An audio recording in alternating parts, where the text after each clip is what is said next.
Today, we are honored by having the historic marker for the Dayton Women's Club.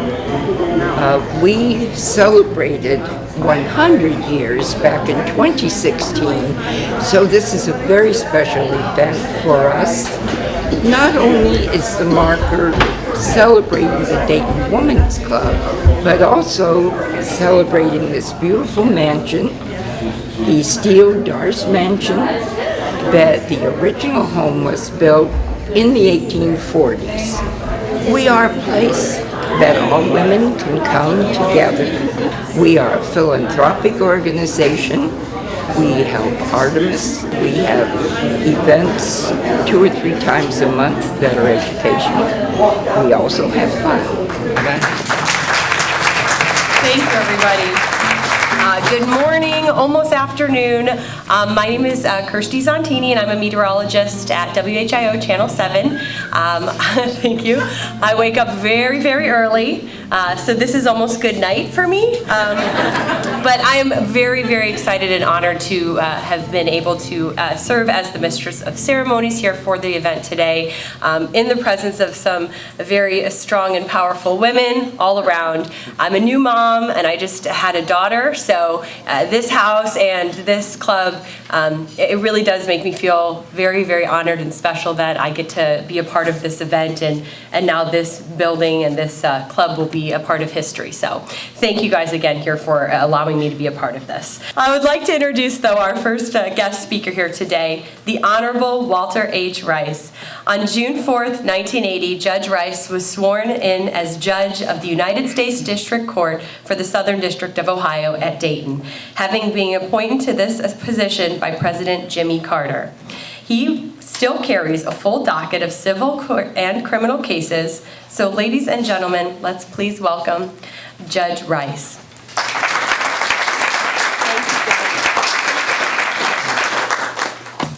Well, thank you so much. Simply to make everything as clear and transparent as it can be, I am not one of those strong women about whom our Mistress of Ceremonies commented.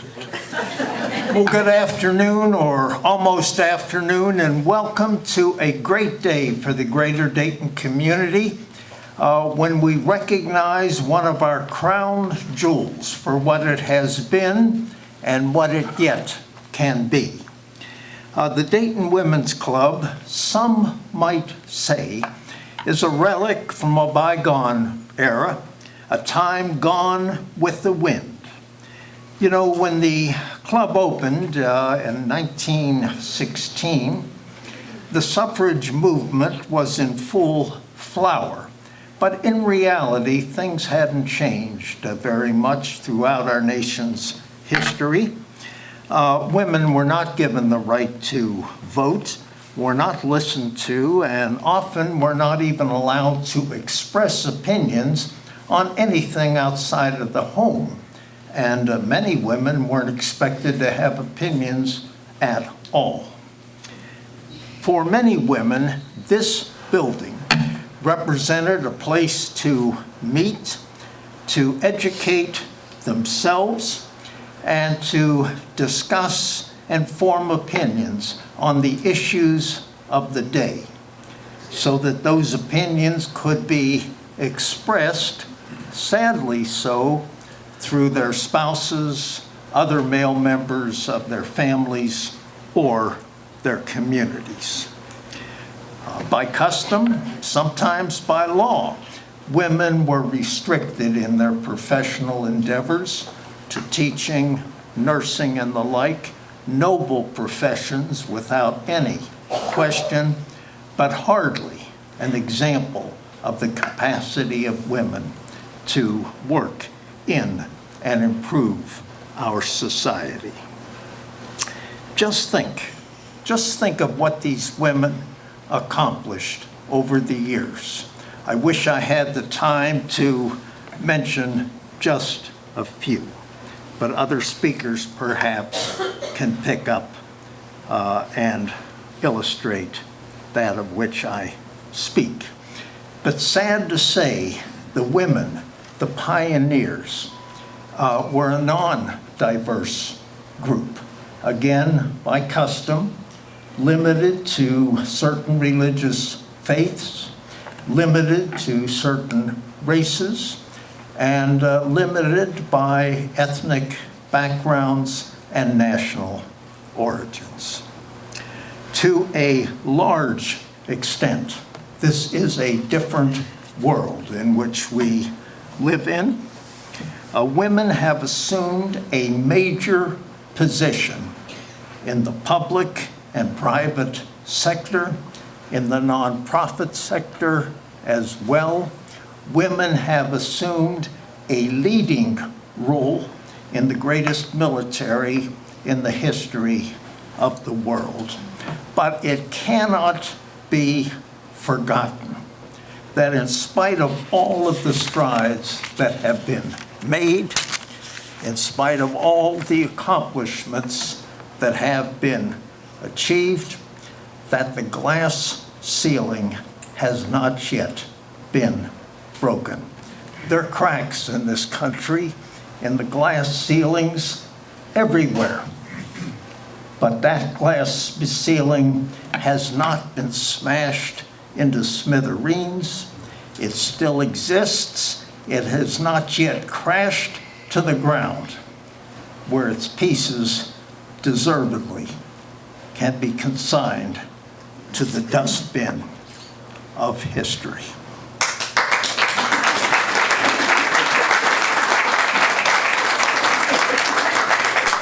Women simply have not yet achieved full equality, which is their right and which our society desperately needs. In some areas of the world, women might just as well be living still in the 14th century. Well, what is next? Women still need a place where they can meet, discuss, identify, discuss, and resolve issues that simply disproportionately affect women in their professional and personal lives.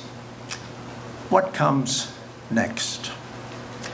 After the banner is taken down and the marker revealed, one idea, not mine, although I would be delighted to claim it, is that this building can house the Dayton Area Women's Museum. A museum, a place to meet and eat, certainly, but also a place to celebrate the contributions of this community's women. Women of all races, all religions, and all ethnic and national origins. Wouldn't it be wonderful as a natural addition, a complement to our other crown jewels in this community?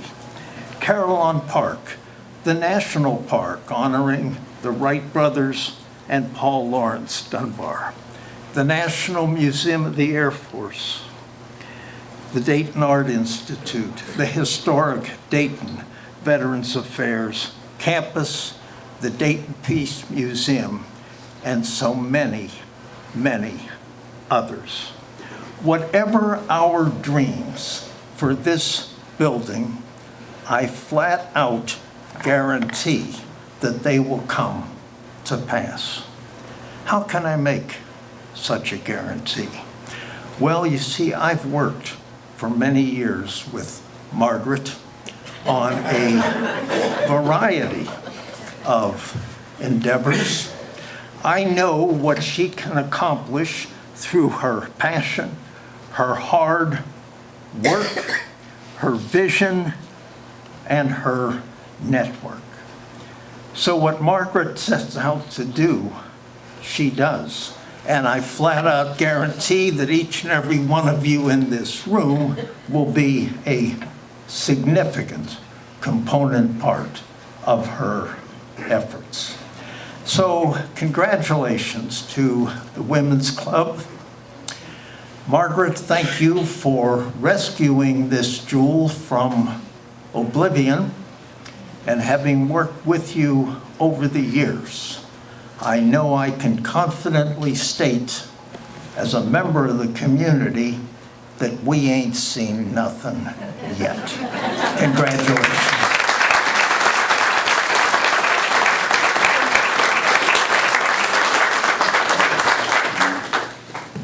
Thank you so much for those words, and please, on the behalf of the club, accept. Thank you.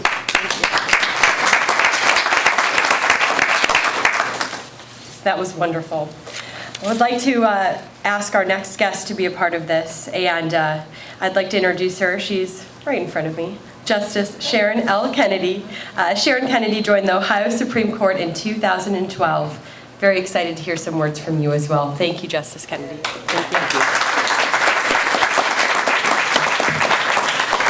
Well, good morning, and thank you for the opportunity to be here. We mark the history of the Downtown Dayton Women's Club, and it is a great honor for me to be here today at this dedication ceremony. As we celebrate the dedication of this, we celebrate the achievements of women who have made throughout history and the upcoming 100th anniversary of the 19th Amendment to the United States Constitution, which certifies in law and recognizes our foundational principle that we, men and women, are all created equal. In doing so, we recognize all of those women who have gone before us, who have dedicated their lives and persevered and advanced the cause of women. We particularly remember women who answered the call to serve their country, for it was through that service and recognition of that service in conjunction with our advancing society that propelled equality for women in all aspects of our daily lives. From the colonial times to the turn of the century, and now in modern day, we remember all of them. In early American history, women came to the battlefield, playing largely supportive roles. They gave aid during the War for the Revolution by helping cook and clean and mend uniforms and nurse the wounded soldiers. But there were other women like Deborah Sampson, who grabbed a musket in the spring of 1781 and enlisted in the Massachusetts Regiment under the name of Robert Shirtliff. Disguised as a man, she would fight to give birth to this great nation, and her identity would not be revealed until she was injured for a third time on the battlefield in 1783. Margaret Corbin, who arguably is the first woman in American history to openly serve. At the Battle of Fort Washington in November of 1776, she followed her husband onto the battlefield and assisted him as he was loading his cannon. She took over firing the cannon when her husband fell and his regular loader also died. She continued firing on the British in his place. 65 years later, the women's suffrage movement would be born in July of 1848, when Elizabeth Cady Stanton and Lucretta Mott organized the first Women's Rights Convention, and Susan B. Anthony would later join the great cause. With the onset of the Civil War, the suffrage movement waned. But it was during that war the role of women would grow and advance in our society. There are more than 400 documented cases of women disguising themselves and fighting alongside men in the Civil War. Other women would mark history with service like Clara Barton, the angel of the battlefield, who gave aid to the dying and the wounded. Women like Dr. Mary Walker, who joined the Union forces as the first female assistant surgeon and the first woman in American history to receive the Medal of Honor. We would witness the first federally appointed women, Dorothea Dix, superintendent of the Women of Nurses for the Union Army Hospital. 4 years later, after the Civil War, The Wyoming Territory would be the first to recognize women's full right to vote in 1869, and soon other territories would follow.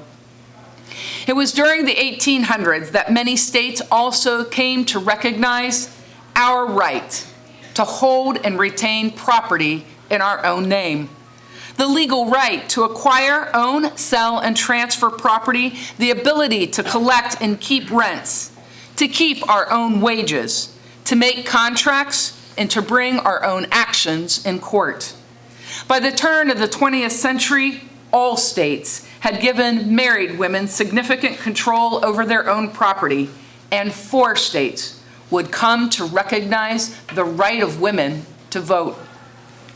Then came the Spanish-American War and the desperate need for competent and certified nurses. And it was that period that marked the creation of the Army Nurse Corps, the first military unit in the history of our country designated for permitting women to serve outwardly in official capacity. But as World War I began, public sector jobs previously reserved for men were open to women. And it is there that we created women clerks, stenographers, phone operators, bank tellers, munitions and factory workers, railway guards, ticket collectors, architects, and many more. Beyond the public sector, the military also began filling administrative positions with women. On August 13th of 1918, the first woman enlisted in the Marine Corps, Oprah Johnson. It was following that great war that President Wilson recognized the enormous contribution of women who had made efforts during the war and the ultimate victory that was America's. That led to the strong support for and the passage of the 19th Amendment. On June 14th of 1919, the amendment was passed by Congress, and on August 20th of 1920, it was ratified by 3/4 of the states. And on August 26th of 1920, the passage was certified by the Office of the Federal Register. With its passage came the rush to women on the ballot. While many would have to wait until the 1922 election, one Ohio woman, because of the swell of support for her, became elected to the Court of Common Pleas, Florence Allen. She was the first in the nation among many to follow, elected to a judicial office, and in another 2 years, she would become an Ohio Supreme Court justice. Later, in 1934, she became the first woman appointed to the federal courts. Joining her in 1922 were 6 women elected to serve at our Ohio Capitol. Senators Nettie Bromley Longhead, Meg Comstock White, and in the House of Representatives, Nettie Clapp, Lulu Gleason, C.J. Otts, and Mae Van Wy. After the passage of the 19th Amendment, the role of women serving in the military continued to grow. With the onset of World War II came the creation of the Women's Army Corps, the Women's Auxiliary Ferrying Squad, and the Women's Air Force Service Pilots. In 1948, Congress enacted the Women's Armed Services Integration Act, creating a permanent status for all women in the military. And we have continued to serve during Korea and Vietnam, the wars in the sands of Iraq and Afghanistan. With the formalized draft ending and the greater widespread need of service members, women enlisted in full course. In 1976, the service academies were open to women. In 78, women were able to serve on the combat field in ships, technicians, nurses, and officers. By 1991 and 1992, 41,000 women were deployed in the combat zones of the Persian Gulf. And in 1991, women were eligible to fly on combat missions through an act of Congress. In 1993, Congress authorized women to serve on combat ships. And in 2000, we witnessed Captain Kathleen McGrath become the first woman commander of the United States Navy warship.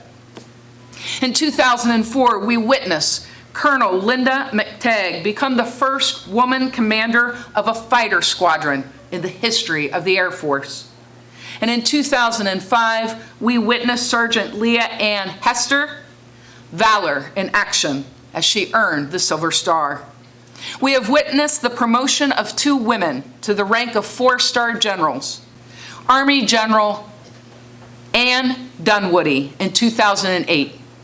Air Force General Janet Wolfenbarger, 2012.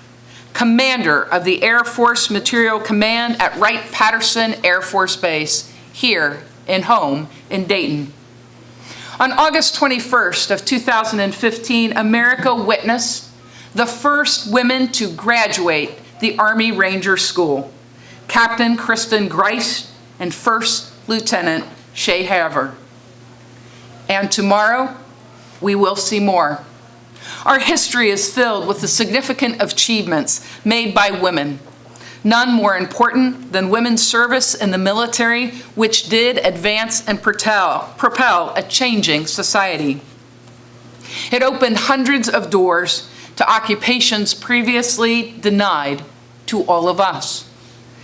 It was recognized the role of women in the military was the final push for the passage of the 19th Amendment. We are all indebted to all of the women who have worked, fought, and persevered to make it possible for all of us. But our work is not done, and it is our responsibility, each and every one of us, to pick up the mantle and carry it on. As they have paved our way to this point in time, we have an obligation to all of them and to the next generation of young women to clear the pathway to ensure that there is no barrier for them. Together, we celebrate the accomplishments of women and honor all of those who have come before us. We should honor their motivation, their desire to serve. We should recognize their merit, for it is in that meritorious service that came the change of this great nation. And we should seize the baton of mentorship, for it is through mentoring that we will build a future for women who come behind all of us. In doing these things, we also carry forth the mission of the Downtown Dayton Women's Club. For 103 years has propelled and advanced the women of society, professionally, charitably, and also societally. The Ohio Historical Marker will tell all who pass by the history that was made here, but it will also tell of the future that you will bring here, that you will build. And as a result of that, we will celebrate the next generation of women in 100 more years as they stand and talk about this moment in time. I thank you for the opportunity to be with all of you today, and may God bless each and every one of you.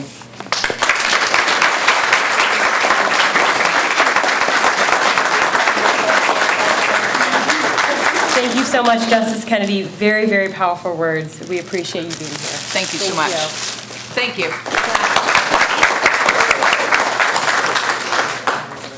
Next, I would like to introduce our next speaker, Megan Wood, who is the State Archives representative from Ohio History Connection. Megan Wood is the Ohio History Connection's Director of Cultural Resources. Megan, if you would please join us up here. Thank you very much.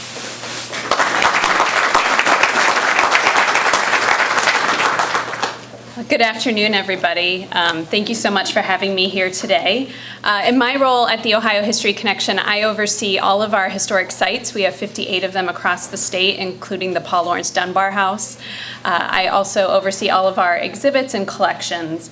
And I am currently serving on the state's Ohio Women's Suffrage Centennial Commission, so I'm really pleased to be here today. And in my work in helping encourage other organizations to celebrate this centennial, I've often encouraged them in their own communities to look to their women's clubs as a place where women were gathering and having these conversations. When I've been asked, how do I find the history of women and of women who are doing suffrage work in our community, often looking towards the women's club is where communities are finding that. So I'm really pleased to be here today, that this women's club represents not just Dayton, but what was happening broadly in Ohio and also across the country, where women were gathering to talk about the issues of their day and today. So on behalf of the Ohio History Connection, thank you for inviting me to participate in this marker dedication. The Ohio Historical Markers Program began in 1957, and it is a program that we are very proud of. It's the kind of program that allows local communities to identify, honor, and commemorate the important people, places, and events that have contributed to their past, and to share those stories in a visible and very lasting way. The mission of the Ohio History Connection is to spark discovery of Ohio stories, embrace the present, share the past, and transform the future. We strive to do this every day, but we can't do it alone. Historical markers and the people who create them, support them, and enjoy them contribute to this mission as well. There are now approximately 1,800 Ohio historical markers around the state, each telling a unique piece of Ohio's history. Your marker honoring the Dayton Women's Club now joins other state markers in telling the story of Ohio. You are to be commended for taking the initiative to identify this important historical aspect of your community. The marker we're dedicating today was made possible through the vision and dedication and hard work of many people that you have heard of. And we'd also like to thank the City of Dayton, Department of Planning and Community Development.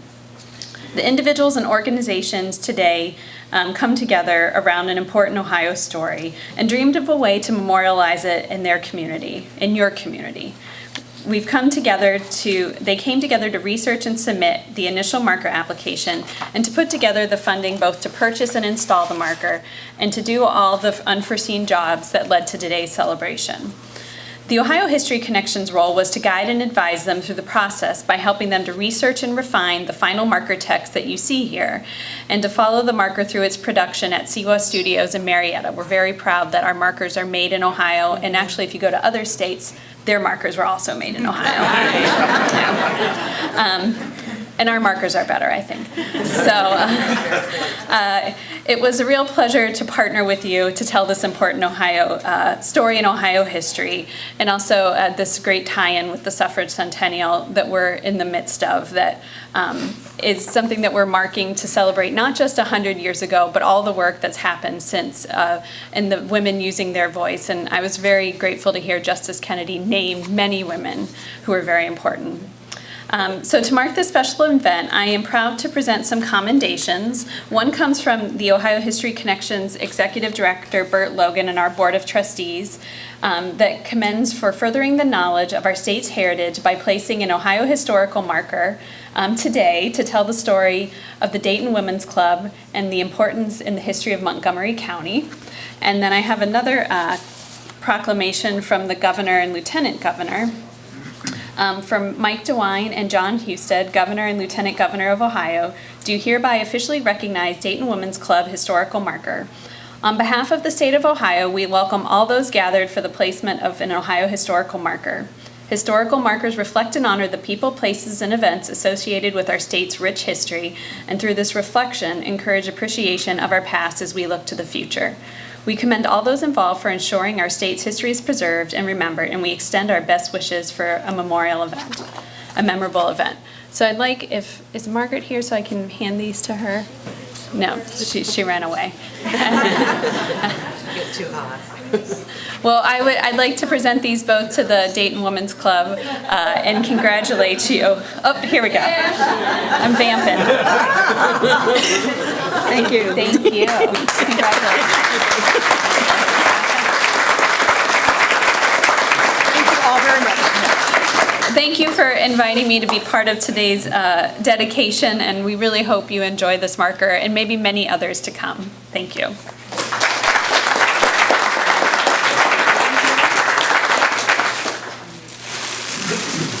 Thank you, Megan, for being here. All right, well, we are going to welcome our next guest up here. I would like to welcome Jeffrey Mims, Dayton City Commissioner, and he is going to be helping with the proclamation.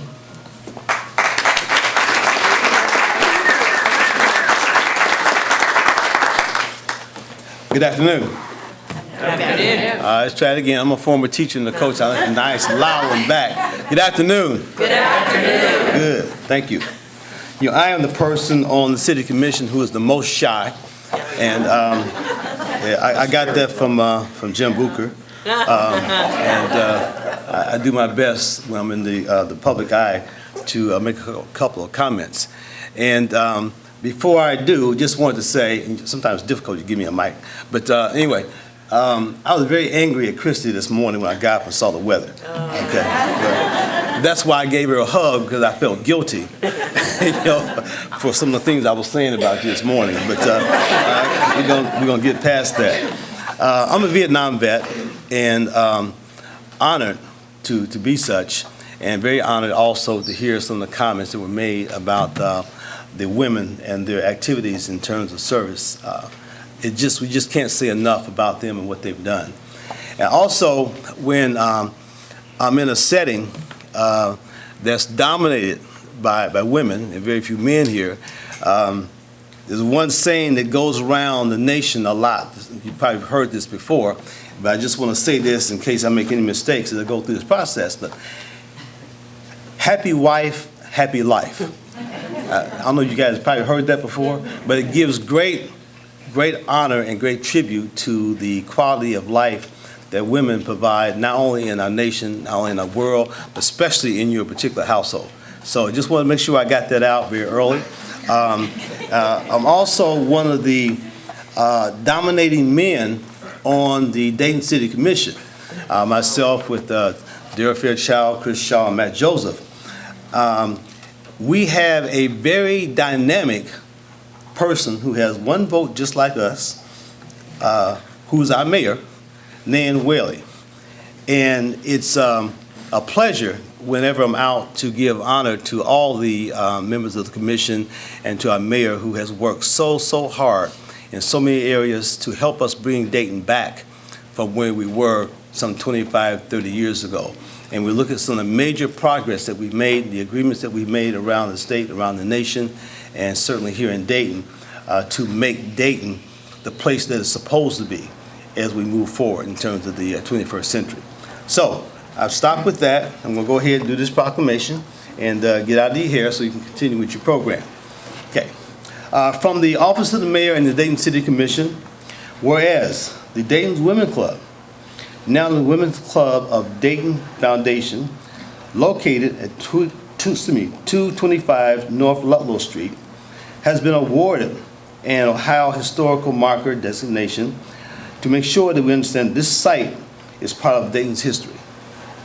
And whereas this home is one of the oldest in Dayton, along with Robert Steele having built this house in 1850. And there have been ongoing efforts for over a century to care for and to restore this particular location. Whereas the Dayton Club of Dayton Foundation played an integral role in Ohio's suffrage movement and in the vast accomplishments of women in the Women's Club of Dayton Foundation. Since the beginning, in November 16, 1916, we should not be forgotten, or it should not be forgotten. Whereas the Dayton Women's Club Dayton Foundation remains committed to the philanthropic, civic, social, and educational improvements of Dayton, and continues to take an active role in empowering and inspiring future generations of women to lead and to make a difference in the Dayton community. Whereas the Ohio Historical Marker Program recognizes the Women's Club of Dayton Foundation's significant and lasting impact on Dayton, Ohio. Now, therefore, I, Nan Willie, take a pause, because clearly you look at me, I'm not Nan Willie, but on the part of the City Commission and Nan, do hereby recognize the Women's Club of Dayton Foundation significant and lasting impact on Dayton, Ohio. Signed by the Mayor, Nan Willie, and we now recognize the Women's Club of Dayton Foundation Day here, October 16, 2019. Thank you very much.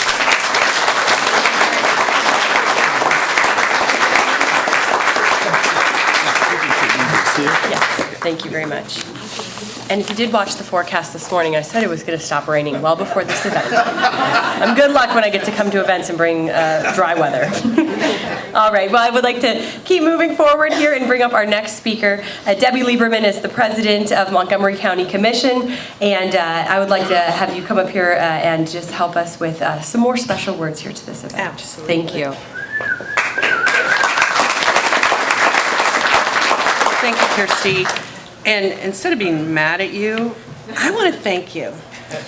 Because probably everybody knows the work that she and her team did around the tornadoes. And she was pregnant. And I don't care what side I went to, they'd either just left or were there or were on their way. And so on behalf of citizens of Montgomery County throughout the whole northern part of the county down to Dayton, I want to thank you. Thank you. You guys are truly our heroes that night and then after. Well, this is quite an honor. It's an honor for our women's club. I think it's an honor for the city and the whole county. I just looked it up. There are 575 historical markers in Montgomery County. And I think this one, to me, is special for many reasons. When my boys were little, we always came here to see Santa Claus and to have brunch. Would meet our friends, Mary McCarty, many of you know, and her family. And so it has a lot of memories of meetings with women and different groups. And so I am just so thankful for you women, all of you that said, we're not gonna let this club die. So thank you. When I think about the historical markers throughout our county, and I've seen many of them, in fact, this is the second unveiling in the last few months of a historical marker here. One of my favorites, this will be my favorite, but one of my favorites is the site of 100 years ago, the Dayton Triangles were the first NFL team, right? So that one over in Triangle Park is really neat. When my boys were younger and playing football, we were asked to come and unveil that. So that was really special, and I know my boys will always remember it. So our Ohio Historical Marker Program really tells the story of Ohio, and you can Google it and look up all the fascinating sites, not just in Ohio, but throughout the whole country. And I think it just shows our wonderful history and people that really made their mark in Ohio, and especially in our county. So the evolution of this club from I think the women started talking about it, if I have my history correct, in 1913. And it was created as a place to share ideas and to promote women's rights. And I always enjoy coming here for anniversary celebrations of suffrage, and I'm really looking forward to the 100th celebration very soon. But I think that bringing women together, bringing people together into this club is a real hallmark. I've had the opportunity to be a member. I was for many, many years, and I promise I will be again. Just letting you know, I will be again. But we've celebrated some real historical things in the last few years. We did celebrate the 95th anniversary right here of the celebration of the 19th Amendment. And I think, when I think of the Women's Club, I think of a place where we can come together, not only to talk about philanthropy, but education, and just getting to know women in our community. I think that this club has probably touched every iconic Dayton institution, whether it was the Patterson family, Reichs, thousands of women have come through these doors. And the first male member, can anybody tell me who that was? Dale Huffman. That's right. So this mansion has truly been a beacon for inclusion, strong community, and women's rights from the very start. So when I'm talking about inclusion, so we included a male, but this is a piece of history, and it was wonderful to hear the justice talk about women throughout history. But, you know, we'll definitely claim General Wolfenberger because she went to school right here in the region. And, you know, for the Air Force to have her as their first four-star was really special. But we also have a woman of history. I don't need to look at it. I know this. Ryan McClin.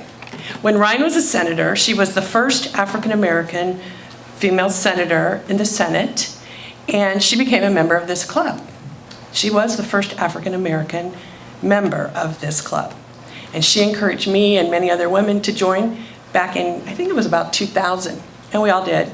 And then in 2002, Ryan ran for mayor and became the first African-American, well, she became the first woman mayor of Dayton, and she was the third African-American mayor of Dayton. So this club has so much history, and we just have to keep it going. And you're the keeper of the history, ladies, and we just love you for it. So again, it's such a privilege to be here today, along with my fellow commissioner, Carolyn Rice up here. Judy Dodge texted me a little while ago and was still stuck in the dentist chair, so she sends her best, but probably will not make it. So I'm just honored to be able to collaborate with this remarkable group of women and all of you who have put so much into this and to getting this historical marker. It really is a big deal. And so thank you all.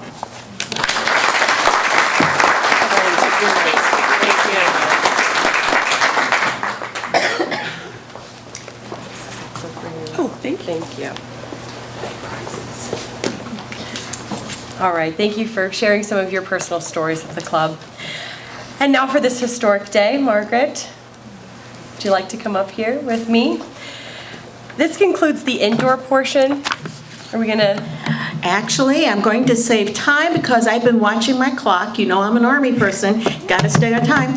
So with that, we are actually have Plan B we're going to implement. All right. Christy, not that I didn't distrust you that you're not going to stop the rain out there. So with that, I would like to unveil the marker that will actually be seen, hopefully, on exhibits everywhere. We're not going to carry that thing around in the front yard everywhere, but this we can. So with that, I would like to do this, but Christy's going to continue on, but I just have to stop and say, while you're over there, I need to have you get an autograph from this little lovely lady here, because we are going to pass it forward. And one of the things that we are demonstrating is we now represent 4 generations. I have a coin of a Susan B. Anthony dollar that my mother gave me, and she told me to put it to good use. I don't know how I could do it any better, and I hope my mom's smiling down. She was 92 when she was giving me my marching orders still. So this is for your little daughter, Margot. Oh, thank you.